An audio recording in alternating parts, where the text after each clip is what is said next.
Fisiopatología de las enfermedades cardiovasculares. Grupo conformado por Contelina, Rojas Estefani y Sánchez Gabriela.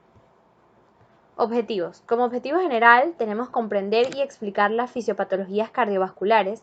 Objetivos específicos, definir etiológicamente qué es una enfermedad cardiovascular, conocer las diferentes afecciones que afectan al corazón y conocer las afecciones de las arterias y su relación con las afecciones cardíacas. ¿Qué es una enfermedad cardiovascular? Según la OMS, son un conjunto de trastornos del corazón y de los vasos sanguíneos. Las enfermedades cardiovasculares son la principal causa de defunción en todo el mundo. Afectan en mayor medida a los países de ingresos bajos y medios. Más del 80% de las defunciones por esta causa se producen en estos países y afectan casi por igual a hombres y mujeres. Estos problemas a menudo se deben a la aterosclerosis. Las enfermedades cardiovasculares se pueden clasificar en hipertensión arterial, que también se conoce como presión alta, cardiopatía coronaria, que se conoce como infarto de miocardio, enfermedad cerebrovascular, que también se conoce como apoplejía, enfermedad vascular periférica, insuficiencia cardíaca, cardiopatía reumática, cardiopatía congénita y miocardiopatías.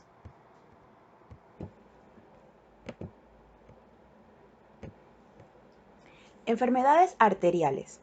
Los términos arteriosclerosis, arteriosclerosis y aterosclerosis son similares tanto en escritura como en significado, aunque son sin duda diferentes. La primera, arteriosclerosis, es un término generalizado para cualquier endurecimiento con pérdida de la elasticidad de las arterias. Arteriolosclerosis se utiliza específicamente para el endurecimiento de las arteriolas o las arterias de pequeño calibre. Por último, las afecciones llamadas aterosclerosis hablan de la induración causada específicamente por la aparición de placas de ateroma. Ahora vamos a definir lo que es arteriosclerosis. Se define como el endurecimiento de arterias de mediano a gran calibre. Por lo general causa estrechamiento, o sea, estenosis en las arterias que se puede progresar hasta la oclusión del vaso, impidiendo el flujo de la sangre por la arteria que ha sido afectada.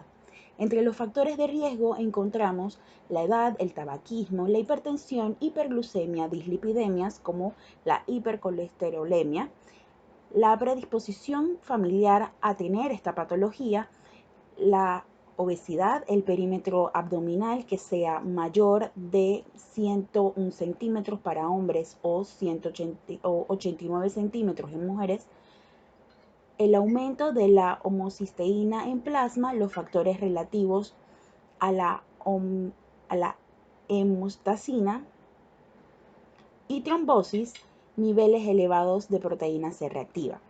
Por parte de los factores protectores vemos las hormonas sexuales, siendo los estrógenos el mayor protector para la aterosclerosis. La aterosclerosis es un tipo específico de arteriosclerosis y se refiere a la acumulación de grasas, colesterol y otras sustancias dentro y sobre las paredes de las arterias, llamadas así placas, lo cual puede restringir el flujo sanguíneo. Vemos que la etiología habla de los daños o lesiones en la capa interna de la arteria y esta puede ser causada por múltiples factores. Entre esos vemos la presión elevada arterial, la hipercolesterolemia, los triglicéridos elevados, tabaquismo, la resistencia a la insulina, obesidad o diabetes y la inflamación.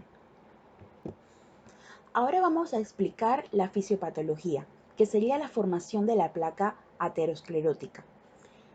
Todos los estadios de esta misma se definen desde el inicio en su formación al crecimiento de la placa como una respuesta inflamatoria a la lesión mediada por citocinas específicas, por lo que la lesión endotelial cumplirá un papel primario como iniciador o desencadenante.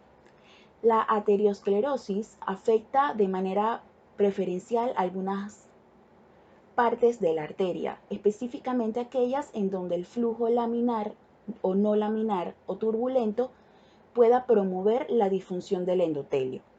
Vemos entonces que la inhibición de la producción de óxido nítrico va a ser el siguiente paso para la formación de la placa. Luego de ello vamos a encontrar la síntesis de moléculas de adhesión.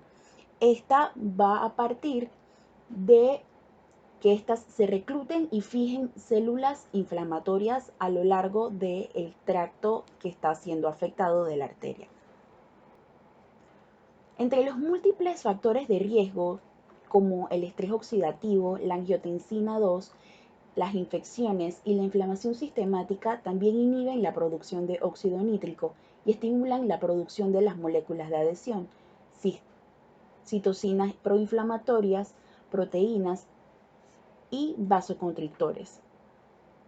Esto da por resultado la unión endotelial de monocitos y células T, la migración de las células al espacio subendotelial y el inicio y perpetuación de la respuesta inflamatoria vascular local.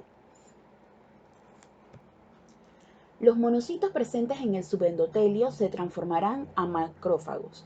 Los lípidos presentes en sangre, en particular el colesterol unido a la lipoproteína de baja densidad o LDL y la lipoproteína de muy baja densidad VDL, también se unen a las células endoteliales y se oxidan en el subendotelio. La incorporación de los lípidos oxidados y la transformación de los macrófagos en células espumantes cargadas de lípido produce la lesión aterosclerótica temprana típica, denominada estría grasa. Los macrófagos elaboran citocinas proinflamatorias que reclutan más células musculares lisas que migran desde la media y atraen y promueven el crecimiento de macrófagos adicionales. El resultado de la formación de la placa fibrosa subendotelial cubierta por tejido fibroso y formada por células musculares lisas en la intimidad, rodeada por el tejido conectivo y lípido intra y extracelular, da por resultado la placa aterosclerótica. Vemos que seguido a ello vamos a encontrar la disfunción endotelial en función al progreso de la misma aterosclerosis. A medida que esta progresa, la formación de la misma va a ser categorizada según la lesión en estadios, desde un estadio 1 a un estadio 8, según el grado de disfunción del epitelio. Vemos entonces que la lesión número 1 o tipo número 1 es una lesión mínima o temprana, la lesión 2A es una estría grasa con tendencia a progresar, la lesión 2B es una estría grasa estable, la 3 un preateroma o lesión intermedia, la 4 habla de un ateroma o lesión complicada, la 5 fibroateroma, 6 hematomatrombosis, la 7 habla de una placa calcificada y por último habla una placa fibrosa en una lesión tipo 8. Vemos en la imagen que está a la izquierda cómo la disfunción endotelial va bajando según el progreso de la aterosclerosis y el abarcamiento de la placa en relación al espacio de la arteria. Y con ello los diferentes mecanismos principales que se ven entonces envueltos en la misma. El cuadro clínico. Los síntomas de aterosclerosis moderada a grave dependerán de las arterias que están siendo afectadas. Por ejemplo, las arterias del corazón llevarán a la angina de pecho. Las arterias que conducen al cerebro al entumecimiento, debilidad repentino de brazos o piernas, la dificultad para hablar, el balbuceo, la pérdida temporal de la visión o la caída de los músculos de la cara, lo que indica un accidente isquémico transitorio que si no es tratado en la mayoría de los casos puede evolucionar a un accidente cerebrovascular. Las arterias de los brazos y piernas pueden causar dolor en las piernas para cuando la persona camina, llamado claudicación. Las arterias a nivel renal pueden comprometerlo al punto de llevar una presión arterial alta o la insuficiencia renal. Vemos que entonces las complicaciones pueden llevar desde una enfermedad en las arterias coronarias como la angina de pecho o la insuficiencia cardíaca, las enfermedades de arterias carótidas como los accidentes isquémicos transitorios o cerebrovasculares, las enfermedades arteriales periféricas que llevan a problemas de circulación en extremidades o la sensibilidad térmica al frío o al calor, los aneurismas y sangrado interno en caso de romperse el aneurisma y las enfermedades renales crónicas, estenosis y la insuficiencia renal. Como tratamiento vemos dos partes del tratamiento esencial. El tratamiento no farmacológico que nos corresponde a nosotros, que es adoptar hábitos alimenticios saludables con una baja ingesta de sodio, azúcar añadida, grasas sólidas o granos refinados, la actividad física, el dejar de fumar y el control de peso en el paciente. Por parte de un tratamiento farmacológico vemos a los antiagregantes plaquetarios como la aspirina, los medicamentos derivados de la tienopiridina, las estatinas, los inhibidores de SA y la ezetimipa. En caso de que el tratamiento farmacológico o no farmacológico no sea lo suficientemente efectivo, llegan a procesar una intervención quirúrgica. Hay 4 tipos de intervenciones quirúrgicas que se pueden dar en este caso. La primera es la intervención coronaria percutánea o la angioplastía coronaria. En esta se utiliza como intervención para ensanchar las arterias coronarias, es decir, que al ser muy estrechas o estar bloqueadas y obstruidas, se intenta mejorar el flujo de sangre y aliviar el dolor de pecho. En algunas ocasiones se coloca un tubo pequeño llamado malla stent o endoprótesis vascular dentro de la arteria para mantenerla abierta luego de la intervención. También se puede utilizar la derivación cardíaca, llamada también bypass, que esta en cirugía puede utilizarse una arteria o una vena de otra parte del cuerpo para crear un desvío y así entonces evitar el flujo en las arterias coronarias que han sido estrechadas o bloqueadas. Este mismo tipo de derivación se puede dar, pero con injertos de arterias de piernas. Y por último, también se encuentra la endarterectomía carotidia. Esta es un tipo de cirugía que remueve la placa acumulada alrededor o dentro de la arteria carótida que se encuentra en la parte del cuello. La presión sanguínea es la fuerza que se aplica contra las paredes de las arterias cuando el corazón bombea la sangre al cuerpo. La presión está determinada por la fuerza y cantidad de sangre bombeada y el tamaño y flexibilidad de las arterias. Presión arterial. El término presión sanguínea generalmente se refiere a la presión arterial, es decir, la presión en las arterias más grandes desde el corazón. La presión arterial es comúnmente medida por medio de un esfigmomanómetro y los valores de la presión sanguínea se expresan en milímetros de mercurio. La presión arterial varía durante el ciclo cardíaco de forma semejante y una función sinusoidal, lo cual permite distinguir presión arterial sistólica y presión arterial diastólica. La presión arterial sistólica, que se define como el máximo de la curva de presión en las arterias y que ocurre cerca del principio del ciclo cardíaco durante la sístole o contracción ventricular. La presión arterial diastólica, por otro lado, es el valor mínimo de la curva de presión en la fase de diástole o relajación del ventricular del ciclo cardíaco. Tipos de presión arterial según sus valores. A finales de 2017, el Colegio Americano de Cardiología y la Asociación Americana del Corazón publicaron nuevas guías respecto a la hipertensión arterial. Es importante mencionar que actualizaron la clasificación de hipertensión, la cual disminuyó de una presión de 140/90 a 130/80 milímetros de mercurio. Esto se debe a la asociación observada en múltiples estudios en cuanto al riesgo cardiovascular desde estos niveles de presión arterial. La nueva clasificación es la siguiente. Se considera presión arterial normal cuando está menos de 120 milímetros de mercurio en sistólica y en diastólica menos de 80 milímetros de mercurio. Se considera elevada cuando está entre 120 a 129 milímetros de mercurio en sistólica y en diastólica cuando está menor a 80 milímetros de mercurio. Hipertensión en etapa 1 es considerada desde 130 a 139 milímetros de mercurio en sistólica y en diástole cuando está entre 80 a 89 milímetros de mercurio. Hipertensión en etapa 2 es considerada cuando está mayor a 140 milímetros de mercurio en sistole y en diástole cuando está mayor a 90 milímetros de mercurio. Hipertensión. La hipertensión es una enfermedad frecuente en la que la fuerza que ejerce la sangre contra las paredes de las arterias con el transcurso del tiempo es lo suficientemente alta como para poder causar problemas de salud.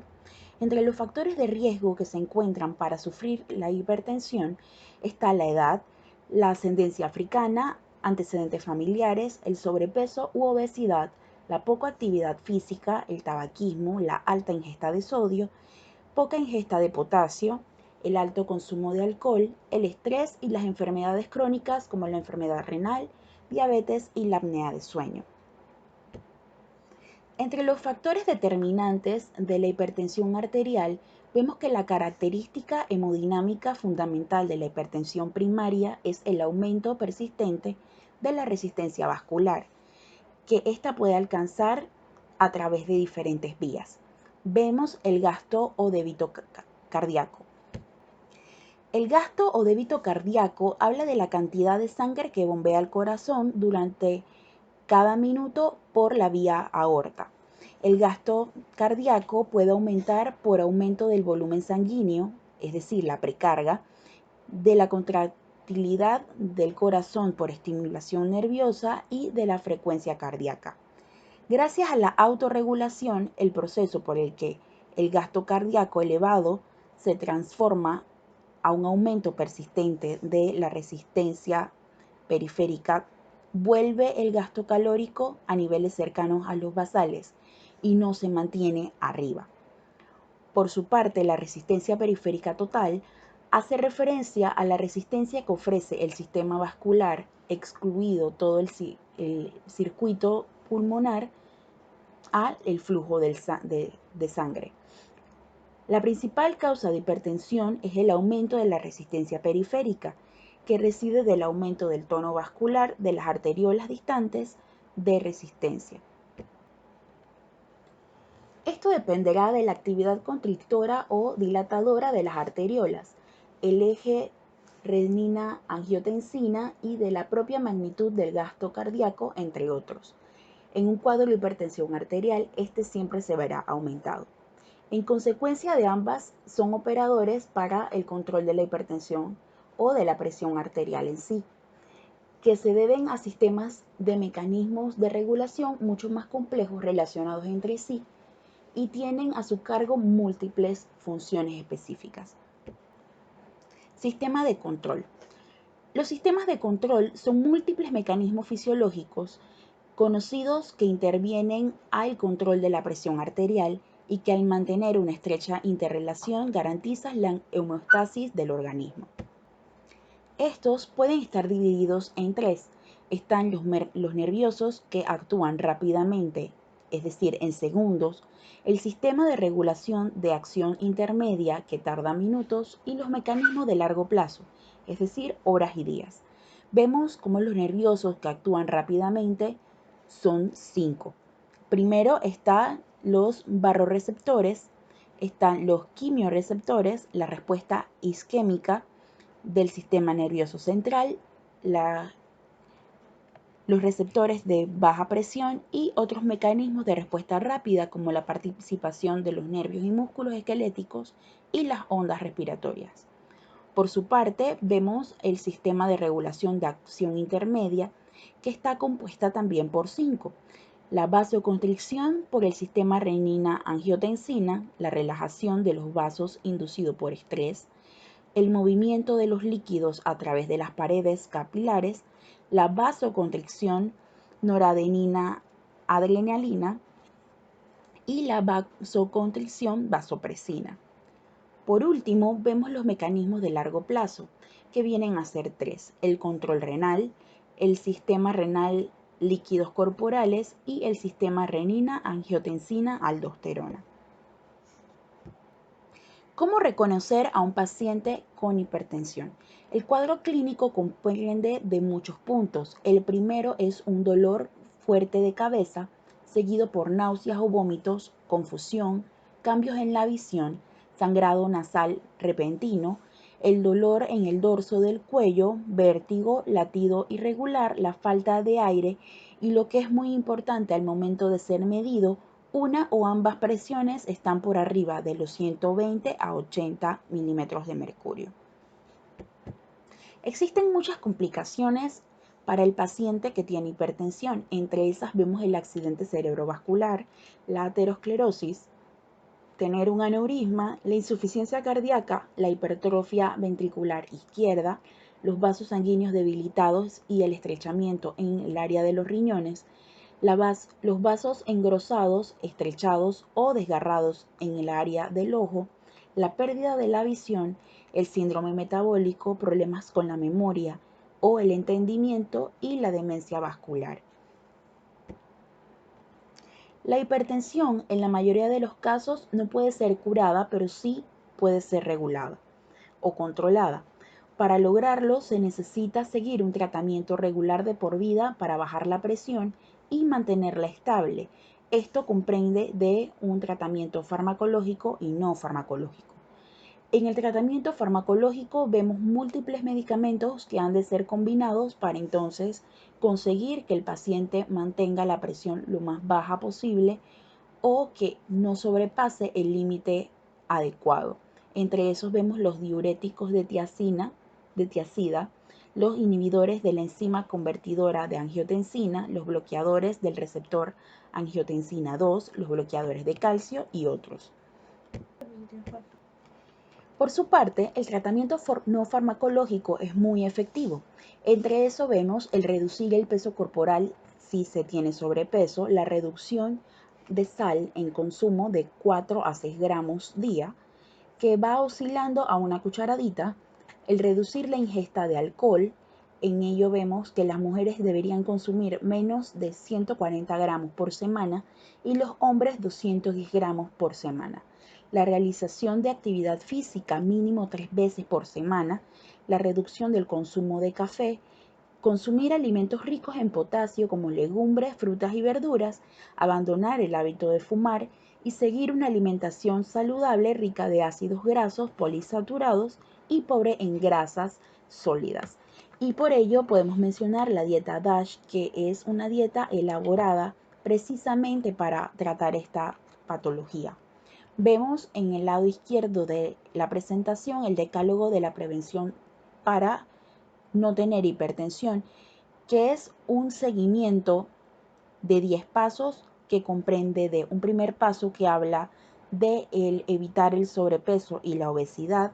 El segundo habla de evitar una presión arterial siguiendo una dieta equilibrada. Tercero, el no fumar. Cuarto, el límite del consumo de alcohol. 5, los límites de consumos de sal, no solamente la sal agregada por comida, sino aquella que viene incluida en salsas, productos precocinados y la conserva de alimentos. El reducir el máximo los hidratos de carbono de absorción rápida o aquellos que son considerados como carbohidratos simples como los pasteles, dulces, y también el consumo de embutidos y otras grasas saturadas. 7, el realizar ejercicio físico.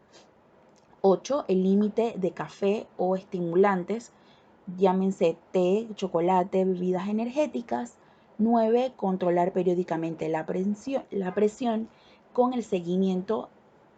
Y 10, seguir el tratamiento para la hipertensión con el mantenerlo sobre el tiempo y realizarlo de forma adecuada.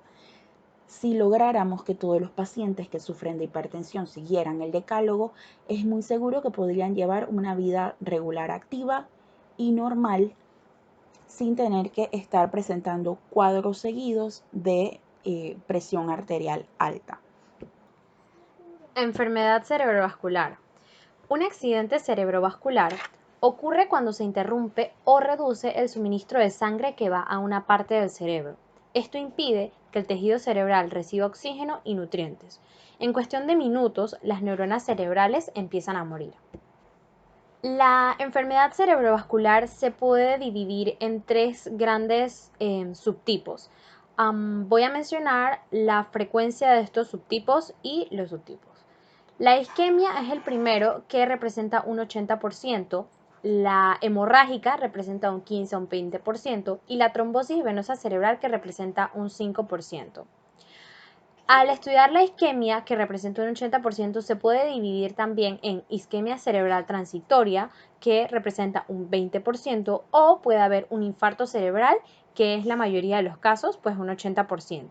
A partir del infarto cerebral también se puede dar aterosclerosis de grandes vasos, enfermedad de pequeños vasos, cardioembolismo, otras causas, y también puede ser indeterminado. Las causas hemorrágicas, que representan de un 15 a un 20%, se dividen en hemorragia intracerebral, que representa un 10 a un 15%, o también puede ser hemorragia subcranoidea, que pues representa un 5 a un 7%, pues en menor mayoría. Y por último tenemos la trombosis venosa cerebral, que representa un 5%. Las causas de un accidente cerebrovascular puede ser por una arteria bloqueada, que también puede conocerse como accidente cerebrovascular isquémico, o puede ser la pérdida o rotura de un vaso sanguíneo, que también se conoce como accidente cerebrovascular hemorrágico. Algunas personas que pueden experimentar solo una interrupción temporal del flujo sanguíneo al cerebro se le llama accidente isquémico transitorio y no causa daño permanente. La fisiopatología del mismo empieza a partir de que el flujo sanguíneo es de aproximadamente un 15 a un 20% del gasto cardíaco total, de 550 a 750 mililitros de sangre por cada kilogramo de tejido por cada minuto. La disminución o la interrupción del flujo sanguíneo cerebral produce el parenquima cerebral, daño celular y funcional, y empeora el mismo al pasar el tiempo. El cuadro clínico. La presentación clínica de la enfermedad cerebrovascular se da fundamentalmente en dos formas. Puede ser aguda, manifestada por el accidente cerebrovascular y la hemorragia subcranoidea, y una formación crónica manifestada por demencia y epilepsia. Un paciente con enfermedad cerebrovascular suele tener síntomas neurológicos como debilidad, cambios de lenguaje, visión o cambios en la audición, trastornos sensitivos, alteración del nivel de conciencia, ataxia u otros cambios en la función motora sensorial. La enfermedad mental puede también producir trastornos de la memoria.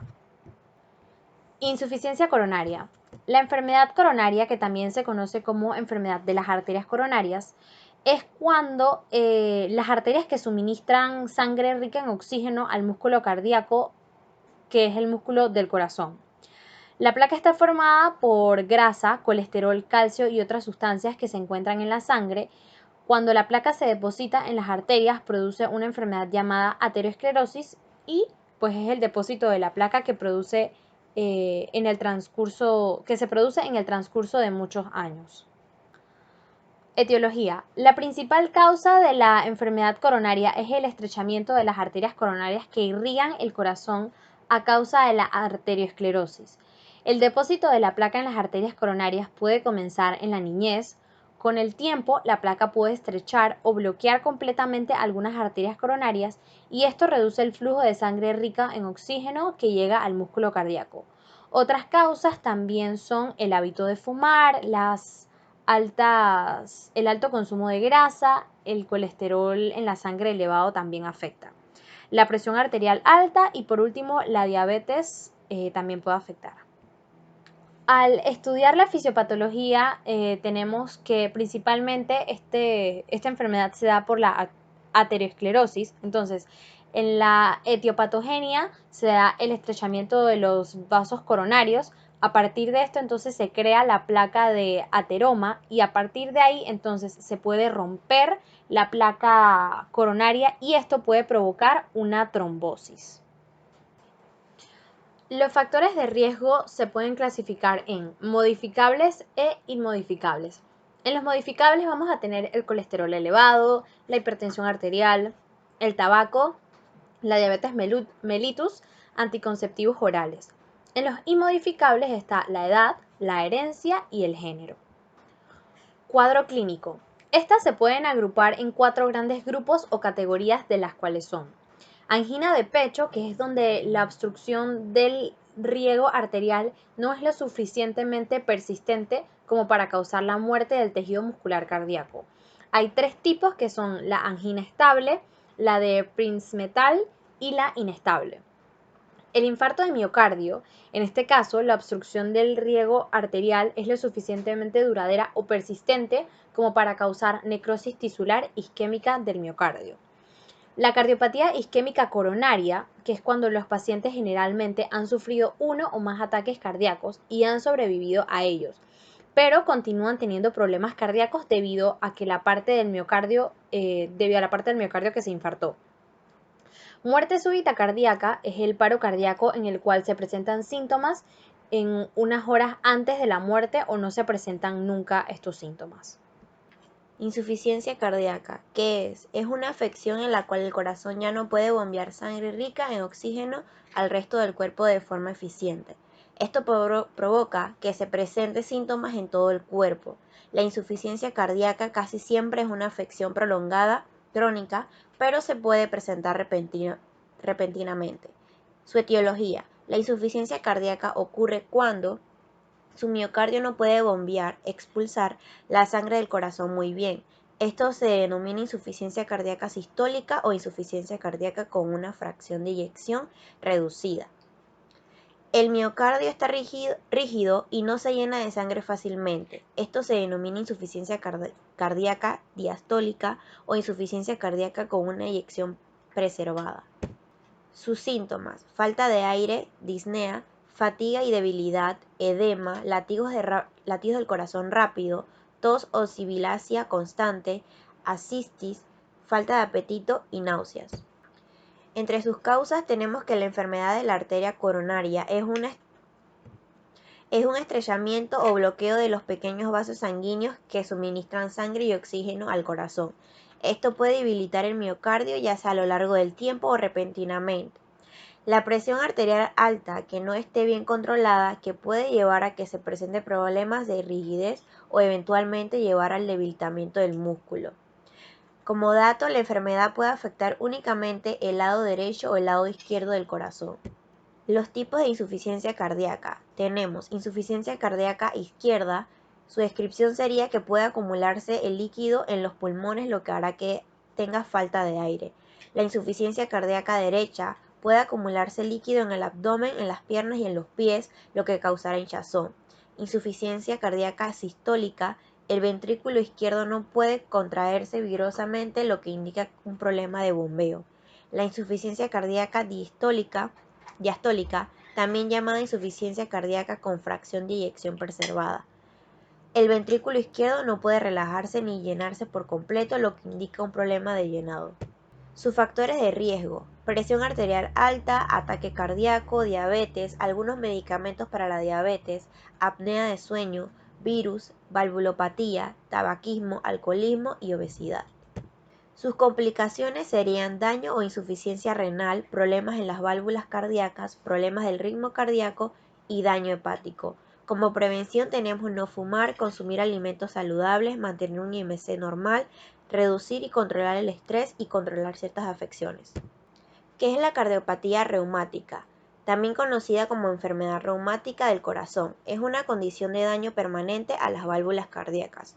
En su etiología tenemos que es producida por la fiebre reumática, una complicación de una infección bacteriana con estreptococos que quedó sin tratar, la amigdalitis estreptocócica o la fiebre escarlatina pueden devenirse en fiebre reumática si no se les trata con antibióticos. Los síntomas de la fiebre reumática: tenemos fiebre, articulaciones hinchadas, nódulos sobre las articulaciones hinchadas, erupción rojiza, movimientos incontrolados de los brazos y debilidad, y por último la falta de aliento. Como tratamientos tenemos que su estado general de salud y su historia médica, qué tan avanzada está la enfermedad, su tolerancia a determinados medicamentos, procedimientos o terapias, sus expectativas para la trayectoria de la enfermedad y su opinión o preferencia. Cardiopatía congénita, ¿qué es? Es un problema con la estructura y el funcionamiento del corazón presente al nacer. Sus causas serían factores génicos, inyecciones, infecciones, estado nutricional de la madre y por último factores de ambiente. Los síntomas de las cardiopatías congénitas dependerán de la afección que cause. Algunos indicios de estas enfermedades se presentan en el momento del nacimiento y otras, por el contrario, aparecen hasta meses después del parto. También es posible que defectos como la coartación de la aorta no causen problemas durante años. No obstante, algunas de las cardiopatías congénitas más peligrosas son comunicación interventricular, comunicación interauricular y conducto arterial persistente. Por último, tenemos que la cardiopatía congénita se subdivide en cianóticas y no cianóticas. En cianóticas encontramos anomalía de Einstein, corazón izquierdo hipoplásico, atresia pulmonar, tetralogía de Fallot, drenaje venoso pulmonar anómalo total, transposición de los grandes vasos, atresia tricúspide y tronco arterial. Y en no cianóticas tenemos estenosis aórtica, válvula aórtica bicúspide, comunicación interauricular, canal artículo-ventricular, coartación de la aorta, conducto arterial persistente, estenosis pulmonar y comunicación interventricular.